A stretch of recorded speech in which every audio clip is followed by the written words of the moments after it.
Stephanie's kitchen today. I've just finished batch cooking. So, in the red cups, there's tomato soup, which is speed food and sin-free. In the green cups and the 2 tubs, there's Moroccan style chicken soup. So it's speed food, protein and sin-free. In the 4 tubs, we have butternut squash and carrot soup.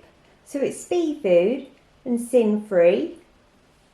Then over here, we've got BCC, which means bacon chicken casserole.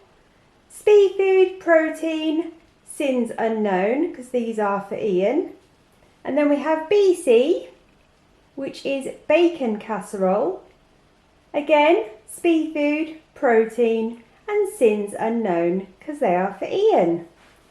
So yeah, been very busy, but it's all worth it in the end. So yeah, job's a good one. If you like this video, please give it a thumbs up. If you're not subscribed, it's free to do so. Hit that notification bell for more upcoming videos. And as always, keep smiling, stay positive, and take care. And I will see you soon. Bye for now.